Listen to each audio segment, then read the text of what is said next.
Hello, this is Ashley Kirkwood, and this is Passion, Purpose, and Paychecks. Now, a lot of people use technology to help save. I mean, we have Digit, Capital, Acorn, all of which to help you keep more of your money in savings. Our next guest helps you keep more money in your pocket in the best way through helping you through your taxes and also some financial advising. Is that right, Jeff? That is correct. So joining us today is Jeff Badu. Jeff, tell us a little about yourself and your company. Yeah, so pretty much a little bit about me is, I'm originally from Ghana, and essentially I came to the U.S. when I was 8 years old, and went through the ropes, went through some struggles and things like that. Ended up going to the U of I in Champaign, graduated, got the whole accounting flow, and then decided to start my firm, Badu Tax Services, which ultimately does tax preparation, tax planning, and representation for individuals and businesses across all states in the U.S. So that's been my baby that I've been developing since my freshman year in college, and I was able to launch it in 2016. Now, Jeff, I want to back up a bit because my producer has been raving about you.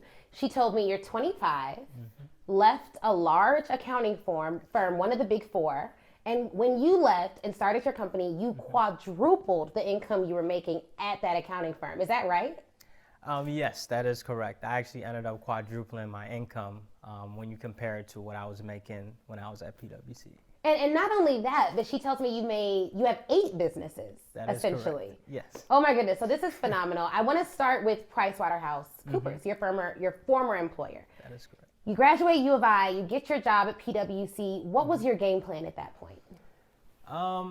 So my game plan, I wanted to stay there for about 6 years. Okay.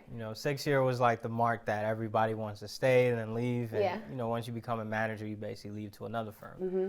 So I went through training, and like 1 week into training, I was like, okay, there's no way I'm going to do this for 6 years. Let's just cut it to 5 years. Because that's how long it's going to take me to vest into my 401k. So after 1 year there, you were like, okay, I can make it 5 years in this place. That was actually after 2 weeks. After 2 weeks? After 2 weeks, So you were I cut planning it down. your exit Exactly. after 2 weeks. After Why? 2 weeks. What happened? It was just the environment that I was in. I wasn't too comfortable. It just wasn't, it just didn't feel like me. I didn't feel like I could be the best me by being there. It was 5 years, and then after a few months or so, it went down to 3 years. 3 years. And then it went down to 2 years. And then, the last month or so, I was like, okay, there's no way I'm going to do this for 2 years. All I need is 1 year to get my CPA license. And so 1 year and 2 days is when I left. Okay. Now I want to take it a little slow here because I'm a lawyer, as you know, and lawyers have this thing where we're not a very diverse profession. Right. And it's so bad, folks say, that the legal profession, especially in large law firms, which is where I work, is less diverse than accountants, which they say is problematic on a major scale because accountants aren't very diverse. The accounting profession is not very diverse. Exactly. So when you say, I keyed in on something that you said it didn't feel like me. And it was an uncomfortable environment. Right. And because we're trained, University of Illinois College of Business graduates, we understand how to be politically correct. That is true. But as a minority, I want to go here for a minute if you're willing. Yes. When you say it wasn't comfortable for you, level with me. What does that mean? Yeah, so it wasn't people that looked like me, for one. And then 2 was just the type, people were a little aggressive at the firm. I'm more of a laid back, let's take it slow type of guy. And these guys were like hard knock, let's just keep going, grinding it out. I have some of that in me too, but they were a little too aggressive for me personally. So it just really didn't fit my personality at that firm. So it sounds to me like they wanted to go 100% in for this company, and you had other passions and ambitions. That is correct. I understand that. And it was also taken away from my time in developing my business, doing some of the things I love, such as teaching financial literacy, the whole church thing, which we'll probably talk about more later. Yeah. But essentially, it just didn't feel like I was being the best me. And whenever I put myself in that position, I feel that it's time to part ways. Got it. So you got the sense that folks that you were working with at the time were 100% in on the job. Yep. Didn't really have other ambitions and pursuits and passions, Exactly. whereas you had not only the job, but you had your walk with Christ and your church community, That's and true. you were also building your business even while there. That's true. So you started doing taxes, as I recall, in undergrad. Is that right? Freshman year in undergrad, so about 7 years or so ago. Very long time. Okay. And so at the point that you determined, and this was a month in, you determined you'd be there about a year and a half. So while you were building your clientele, you were working there. Let us know how many clients, because this is amazing. How many clients did you have on the day you walked out the door at PricewaterhouseCoopers? I had about 100 clients. Of your own? Of my own.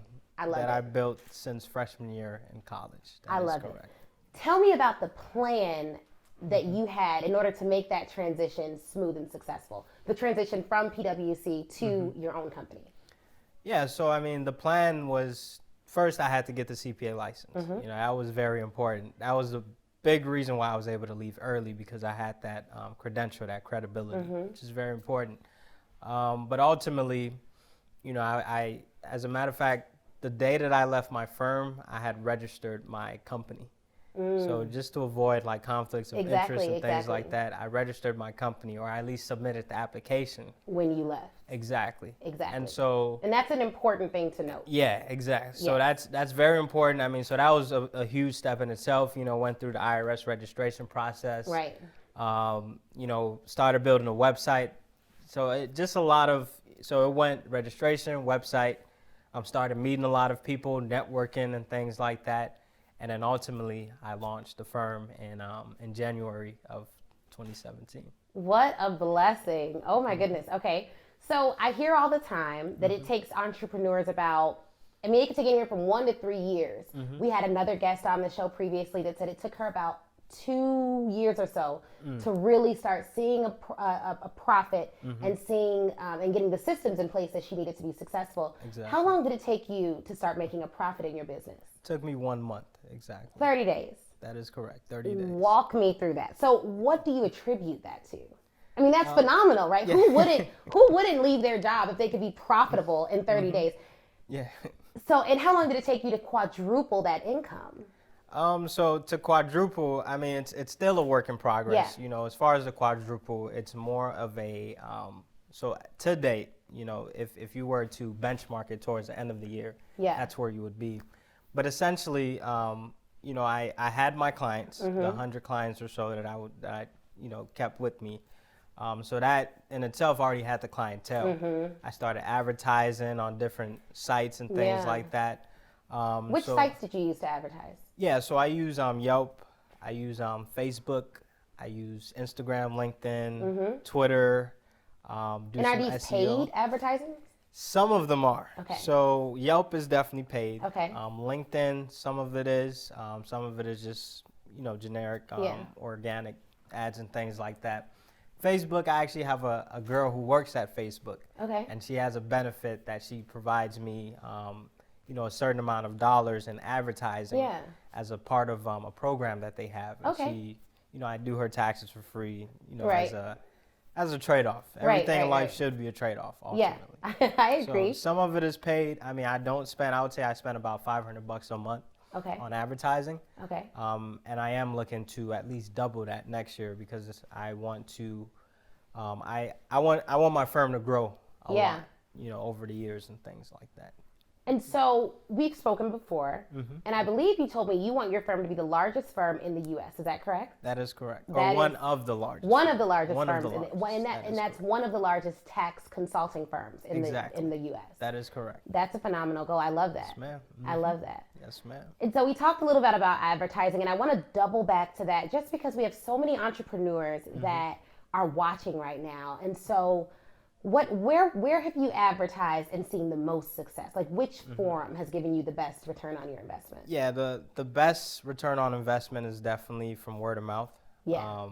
You know, the tax business is a trust business. Yes. So from my current clients, my older clients, they always refer me new clients. They probably bring about 80% of all new clients that come through the door. I talked to one of your business clients who told me that you've helped her tremendously with getting all of her systems in place and using QuickBooks and realizing the benefits of that and using it really to save money and manage the business. That is true. That's phenomenal. Yes, ma'am. I'm gonna have to hire you. Yeah, obviously. there you go. Because we have a nonprofit and businesses, and we want to make sure we're covered. I mean, that's really, and the person we use for our taxes is phenomenal. Also a University of Illinois graduate, and a lawyer, and a CPA, and he's great. But he's retiring soon. So this is the perfect time. I actually get that a lot. So that's actually one of my target marketing tips. I'll have to connect you with him then. Is because I mean, go. He is retiring soon. He's phenomenal. And we were like, well, I don't know what we're gonna do. Because we like to use the same people for things. Right. It's safe. We know them. We trust them. We adore them, and they have great work ethic, and they have high ethics. Exactly. They're very ethical, so that makes sense. So I want to go now to talk a little bit about how it wasn't all a joyride. So you go to U of I, PwC, great school, great company, you're doing great in your business. People will look at you and say, well, he must have always had it together. His parents must have been super successful upon entering the U.S. What did your parents do when they first came to the United States? So my dad, he actually moved to Europe. So when he first came to just anywhere traveled, he came to Europe. Okay. And he was basically washing dishes. Wow. He was washing dishes because in Ghana they have like a lottery system. So you basically apply for the lottery, you hope and pray you win. So he got sent to Europe, and then he came back to Ghana, and then he got sent to the U.S. So he was washing dishes, making money, and then he would bring it back to Ghana, and then he applied for the lottery to come to the U.S. because he felt it was better opportunities. So he started, doing a few jobs here and there. Then he started driving a taxi, and then as he kept making money, he just brought money back to the U.S. Okay. And so now he just kept building. Like he bought some land very cheap, and then he started building houses from scratch. Wow. And now he owns 7 houses right now. He actually just finished his last one as of last week. So he went from washing dishes to owning 7 properties. That is correct.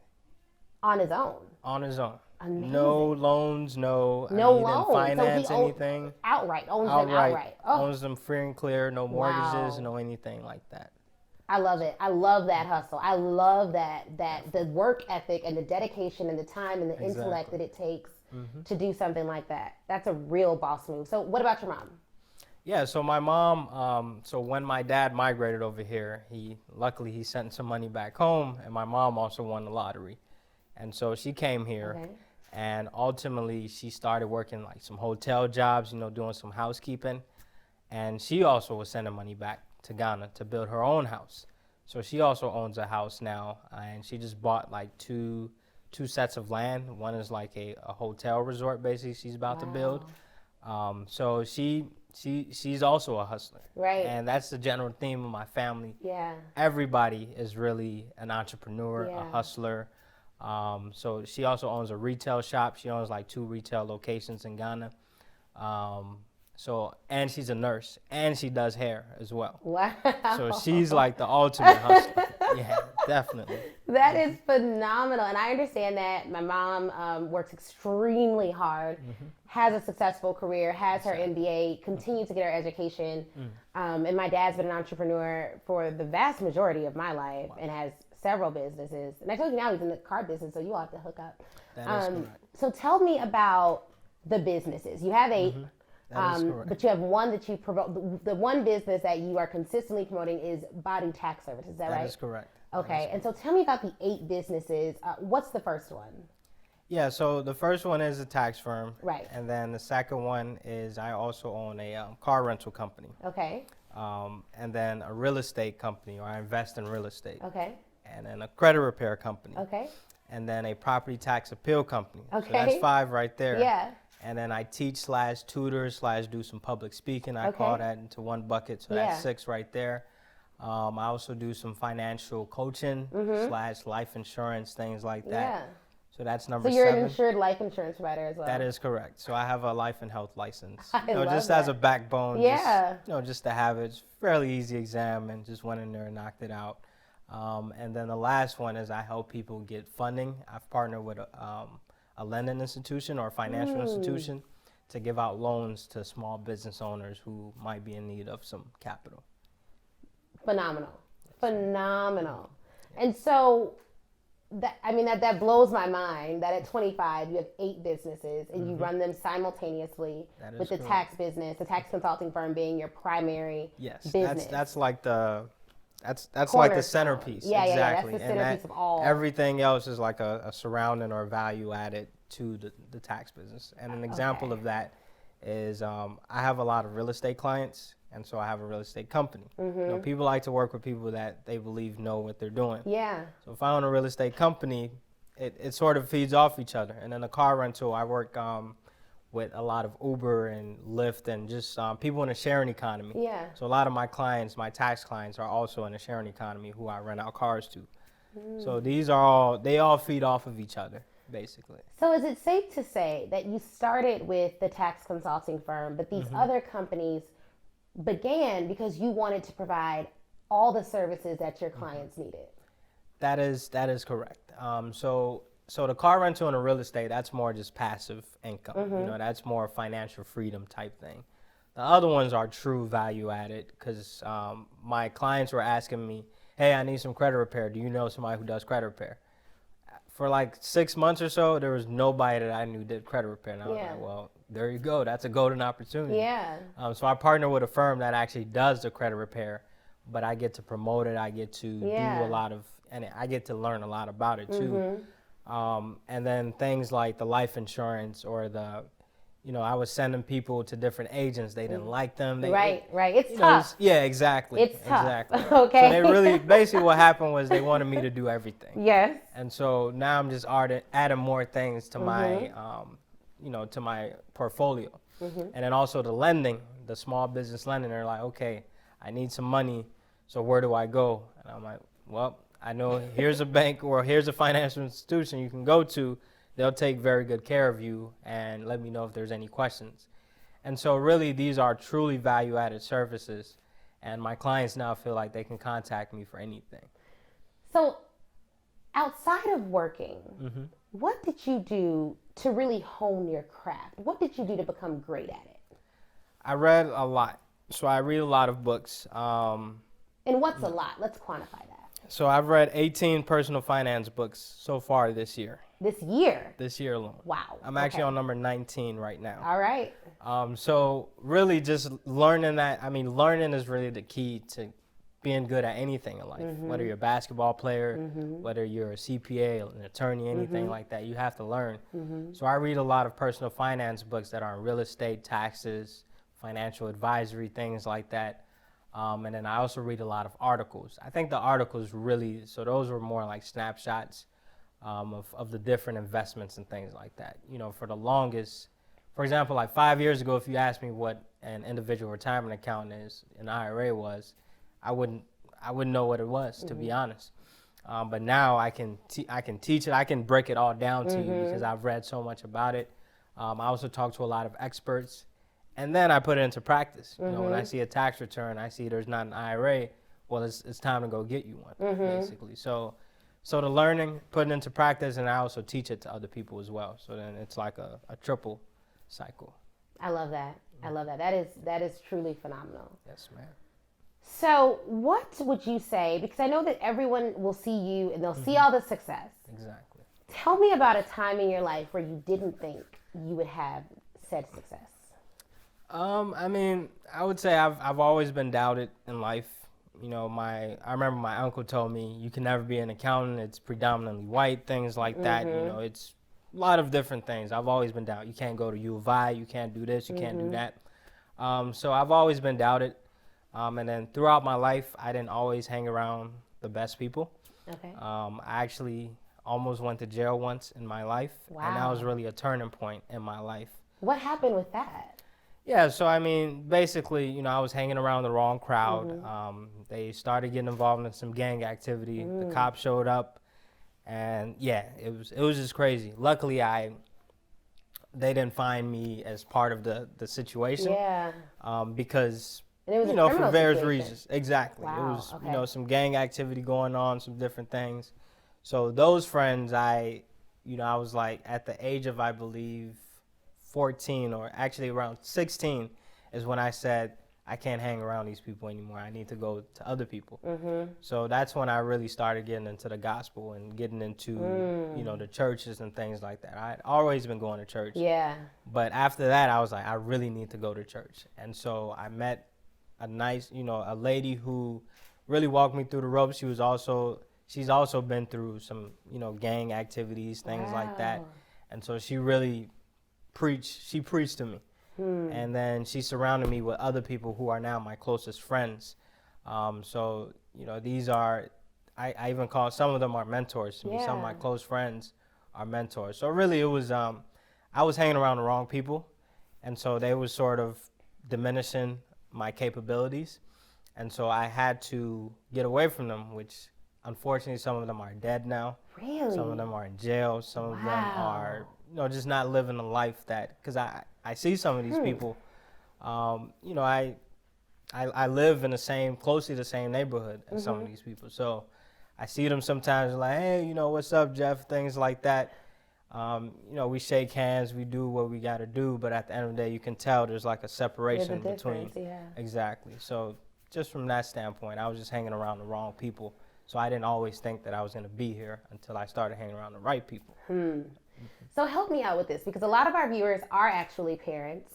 And one thing that I know breaks a parent's heart is when their child goes down the wrong path, despite them doing everything they can do. Now, your parents obviously were great. They helped rear you. They did a great job. What do you think caused you to make the decision to hang out with gang members and people that weren't necessarily a good influence? Yeah, so, I mean, I was, you know, a kid from Ghana that came to the U.S. Unfortunately, my parents lived in Uptown, which is quote unquote it used to be one of the worst neighborhoods on the north side of Chicago. A lot of gang activity, people got shot every day. Really? Things like that. Now that I didn't know. Yeah, so it was a pretty bad environment. So I was already put in a bad situation. Unfortunately, I couldn't control that. Luckily, my parents did move to Lakeview, which is where I currently live. I have a condo in Lakeview. But ultimately, I still went to school in Uptown. And so, I mean, principal was getting hit with locks. I mean, it was crazy. What? It was very crazy. So Uptown's basically been like... It was pretty wild. You know, it was the wild, wild west out there. Whenever you could never go out at night without, you know, walking with some people. Even when you're walking with people, you know, you had some gangs that are on the left side of the town or left side of Uptown, some gangs on the right side of the town. So they were always clashing. Well, that's just my naivety to Chicago, because I mean, I have so many coworkers that are, you know, just. That's true. Like, that's true. I mean, and they all live in Uptown. They pay $500,000 for their condos. I mean, that just goes to show you the power of real estate. Yeah, and I mean, now they've actually gentrified Uptown. Yeah, gentrification. And so now it's like it's not as bad. You know, you see. I'm like, whoa. When I first seen Uptown after college, like after I came back from U of I was like, whoa, people are actually walking out at night now. So I knew something was up, and then I researched. I was like, okay, Uptown is getting gentrified. Yeah. And so interesting. So then that, in one sense, it doesn't have that stigma, but in the other sense, it probably kicks out people that built roots there, which is problematic as well. That's true. Yeah, so I would say I was already put into a bad scenario. Yeah, the environment. Exactly, the environment is everything. Yeah. You know, and then I started surrounding myself with people who are actually going somewhere in life, passionate about what they do, and just about, you know, hustling and things like that in a good way. In a good way, the legal hustle. The legal hustle. On this show, we will be talking about the legal hustle. If I ever use the word hustle, which I know, like when I was younger, my mom was like, "Don't say hustle," and I was like, "Why? I'm a hustler." She's like, "You don't know what that actually means." And I think in that song he was talking about drugs, wasn't he? See, this is why I shouldn't have been listening to rap. I didn't know what, like, all these little these phrases. I'll come home and tell them to my husband, and he works in schools, and he's like, "Do you know what that means?" Like, I didn't know for the culture was like some rap thing. I thought that just meant like, "Oh, do it for the culture. This is great. I'm glad this is becoming a movement. #, for the culture." They're like, you know, that's like a rap thing. I was like, oh, probably has some other meaning. Now I can't, you know, I don't know if I can say it anymore. Exactly. Okay, so that's great. That's great. So getting back to Badu Tax Services, how do you work with your client? So how do you, when a client comes to you, let's say a client comes to you, they don't have a tax background, they don't know what's going on, they want to save more money, and they also want to get their taxes done.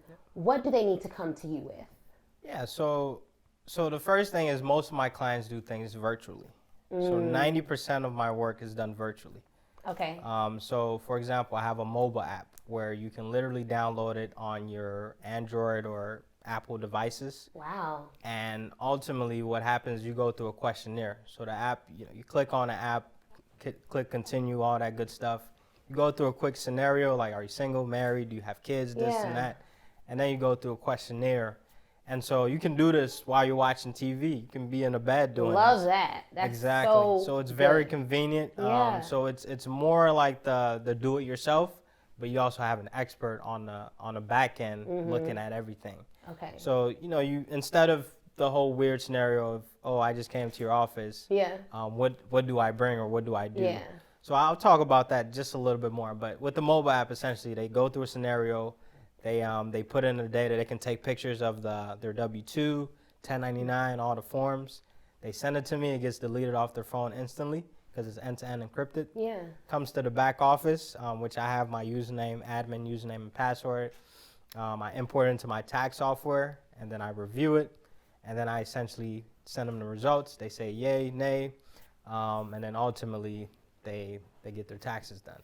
And then so that's on the mobile app side. And then you have the non-mobile app, or still digital but non-mobile app. So essentially the client comes to me saying, hey, I need my taxes done. So I would say, okay, well, here's a list of documents that I would need. I have a checklist that I send them out to them saying, hey, here's a checklist. If this applies to you, good, please send it. If it doesn't, no worries, we'll go through it. I always require, or I always recommend sending me last year's return because that tells me like 90% of what I need to know on this year's return. As far as like the basic questions. So that from that standpoint, they send me the documents, I plug it into my software, I send it back to them, or I give them the results. They say yay, nay, same process. If they say good, I process it, I sign it, do all that good stuff. It gets filed electronically. They get the refund in 2 weeks or so. And ultimately it's a very smooth process. And then I have my people that come in person. So that's the 10% people that come into the office or into my home office. And, so before they come, they always know what to bring because I send them the same checklist. They bring the documents, I plug it into the software while they're there. I hand them some personal finance material because I've partnered with a group called Money Smart Week. And ultimately, I hand it to them. I say, hey, here's some things. I start talking about personal finance at that point. So that really helps them. And I say, hey, you have a 401k at work, but I see that you could be utilizing that more. So I give them tax advice on the spot too. And even with some of the people that do it virtually, I always give free advice to people. Like, hey, you're making a lot of money. You're not contributing a max of $18,000 to your 401k. You might want to do that because it's going to save you $3,000 or something like that. So I always consult them throughout the tax return. And then, at the end of the day, they file. Like sometimes we even set up an IRA account or something like that just so they can save even more money because you have until the April 15th deadline to contribute to your IRA. So that's a very popular strategy that I use for my clients who I see that could be saving more. So it's a very engaged, hands-on, a lot of clients like my hands-on approach. And the client is they're happy. And then sometimes they ask me, hey, do you know so-and-so? Do you know a realtor? I want to buy a house. Do you know somebody and that's where these other businesses come in. So do you do credit repair? This is when the conversations come in. So tax season is where most of my revenue is made because not only do I do the taxes, but I also do the other services as well. And then even some of my clients, like my doctors, my attorneys, who absolutely need the tax help, we actually meet 4 times throughout the year, known as tax planning, where we go through certain scenarios. We go through the 401k. We go through, like one of my clients, she's a doctor. She owns 4 businesses, and she has she's also a doctor, making a lot of money. Yeah. And with the 4 businesses on the side. So for her, heavy attention needs to be placed upon. So Yeah. we work very closely, different things like that. So I take a very, very hands-on approach, and my clients always know what to bring, what to send. They're never like, okay, what do I do? They're never Right. stuck in that. They're 'cause never lost. Exactly. Right, They're always right, right. guided in some way. And what is it that keeps you going? I mean, tell me about a typical day. Let's start Exactly. there. Okay, so a typical day for me, you wake up, brush your teeth. Like, what time are you waking up? I wake up around 7 o'clock. Okay. 7 o'clock every single day. I start my day by listening to Bloomberg Radio, Okay. where it's my financial news, basically, what's going on in the market. You always got to be in the know. Yeah. Because if you're not in the know, then you might end up on the wrong side of, of the finances. So I listen to Bloomberg, and then I might check some emails, perhaps, so after I've brushed my teeth, after I freshen up, I go to the email check, and then I usually have a meeting at some point in the morning. So this is more so during non-tax season. So in tax season, I wake up, listen to Bloomberg, get all fired up, go crank some tax returns, and that goes on for like the rest of the day, basically, until like 9 p.m. Wow. So non-tax season is when I'm working on my other businesses. Maybe I'm buying a new car for the car rental. It can really vary, Yeah. but it's usually wake up, listen to Bloomberg. Throughout the day, I listen to audiobooks as well. So this is how I was able to read the 18 books. Is during my downtime, I actually start, click play and just tune in. So that's really my day in a nutshell. So how many cars do you own for the car rental business? I own 10 cars currently. Wow. Yes. And you're renting. That is phenomenal. Exactly. That is really phenomenal. So financial freedom is a really big goal. Oh, yeah. To all of our listeners that are struggling with saving, I mean, hello, myself included, what do you recommend to really obtain financial freedom, especially those who are seeking to start their own business but want to do so responsibly?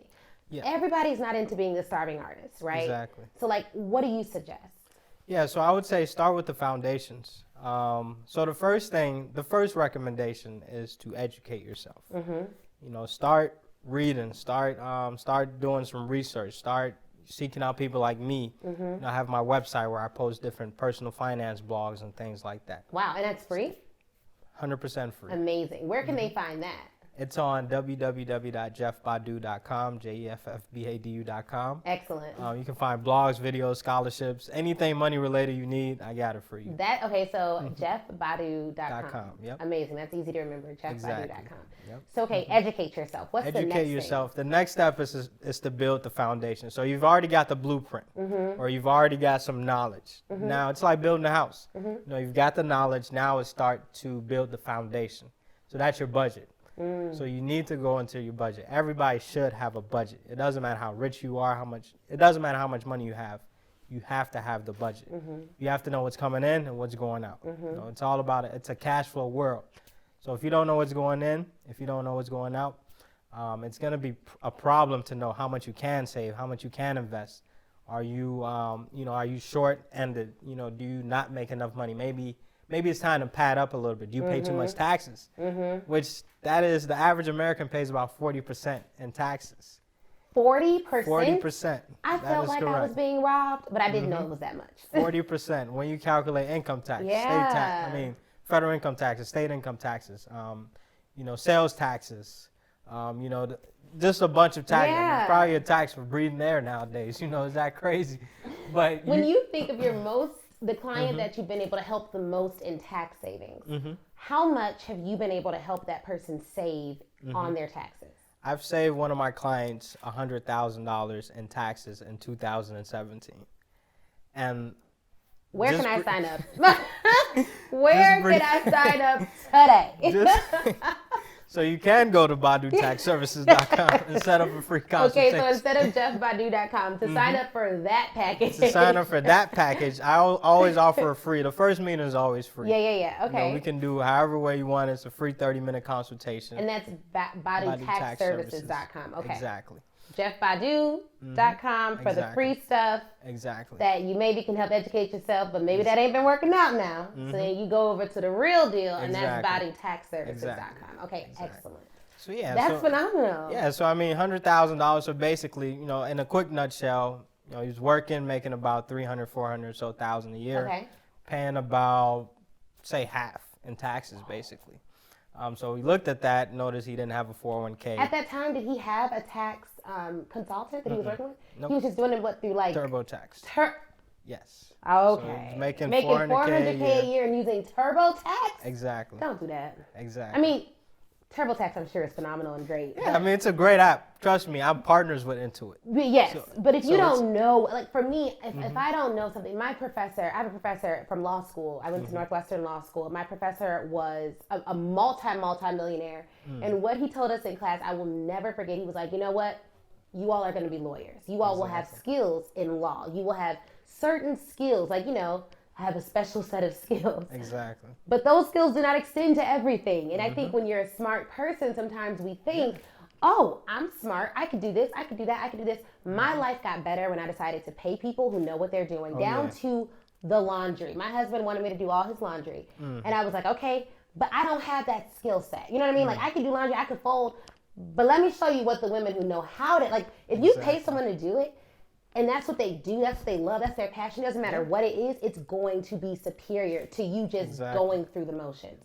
And with your money, you need to trust someone. Yeah, I would say, I mean, I look at everything in life as an investment. It's an investment, for sure. If I have a toilet that's overflooding, which did happen once, Yeah.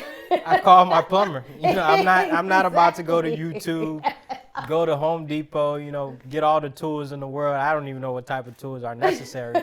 This plumber comes in here, 30-minute job, something that would have took me like 5 hours. You know, these are Exactly. You know, so let me give you a quick scenario. Yeah. So I get paid at, let's say, around $100 an hour, Okay. you know, for consultations Yeah. and things like that. So for me to spend 5 hours, I'm losing 500 bucks. Exactly. Versus me paying this plumber, you know, I paid him like 125. Yeah.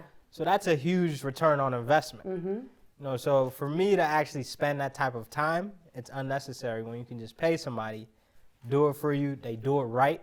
So let's say I did spend the 5 hours, but I missed one of the most important parts. Well, I've just completely wasted 5 hours. Now I got to spend another 5 hours. Exactly. So I would say I'm very big on using experts. You know, I have an attorney. I have my team with me, my realtor, my, you know, everybody. So I would say, you know, don't try to do it all.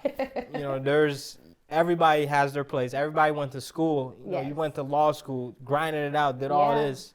And for somebody to come to you and say, oh, I'm just going to represent myself in court. I'm going to use Google. Right, That's exactly. So it's like, Google. there's a reason why somebody went to school for that long to master that skill. Exactly. I didn't always know accounting. It took me a long time. It took me till grad school to actually know accounting.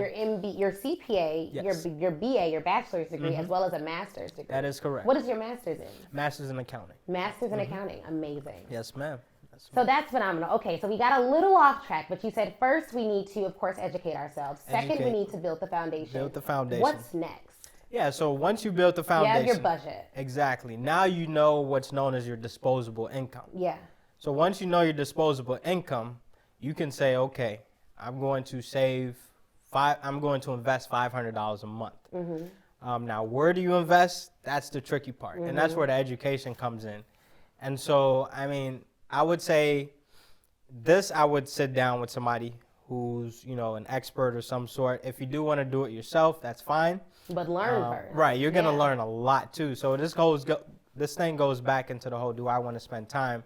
Now with me, I take a hands-on approach. So even with my financial coaching, I hold my clients accountable, because I'm not the guy where you hand me a bunch of money, I invest it, and that's it. Yeah. You know, I'm the guy that I sit down with you, I go through a plan, I talk about your goals. What are your goals in life? Yeah. And then we go through the plan, and then we execute the plan. You know, I say, okay, allocate 50% of stocks. You know, put $200 into this account. You know, do some Bitcoin or some digital currency. Do this. So we always So if we figure already have a 401k, would you be able to tell us how to invest that money, or is this outside of the 401k just personal stocks that we're investing in as well? Yeah, so with the 401k, the nice thing is it's more passive management. You do have to put it into the right fund though. So and that's what you can advise on. Exactly. Okay, I can tell you, I can recommend, or I can say, okay, you might want to do this. Yeah. I'm actually not a big fan of the 401k, and I have reasons for that. Okay. Because the fees can be a little high, Yeah. especially when you're invested in mutual funds. So there may be a better way to do your Exactly. retirement savings that you recommend as well. So as a quick tip, assuming you're not in a six-figure range, assuming you're just getting started, Yeah. I would say contribute to your 401k up to the match, and then whatever's left over, max out the Roth IRA. So that one, you can actually pick out your own stocks. You can actually pick out your own investments. And so if there is no match, like for instance, in my company, I'm not getting a match. Really? At all. I invest 12%, I'm just divulging here, 12% of my salary into the 401k. Okay. And I think maybe 2% of that is going into the Roth, but the 10% is going into traditional. I would say you need to You would flip that. Exactly. That is You definitely need phenomenal. to flip that. I'm learning. Okay, There this you is go. good. Yeah, no, I'm gonna build a session because we can talk all day about how to fix what That's we true. got going on in the Kirkwood household. But no, Definitely. that's okay. So this is great. So educate yourself, build the foundation, build a budget, and then you're gonna start to do. And then once you've built the foundation, you know how much you can invest. Then now it's time to start picking out investing. the different things. Wow. Exactly. Okay. And then you always want to evaluate the plan and follow And how up with often it. should we evaluate our budget and investment plans?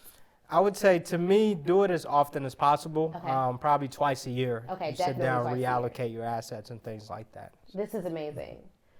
This is great. Oh yeah. And so switching gears just a little bit as we're about to close, what would you recommend to someone who wants to do what you do? They want to have a tax consulting firm. What would you say to that person if you had one piece of advice for them? What would you say? Yeah, so I would say always be in it for the client. Always have the client's best interest in mind. To be honest, not to downplay the tax prep industry. Yeah. But there's a lot of people that are out here just doing it for the money. Yeah.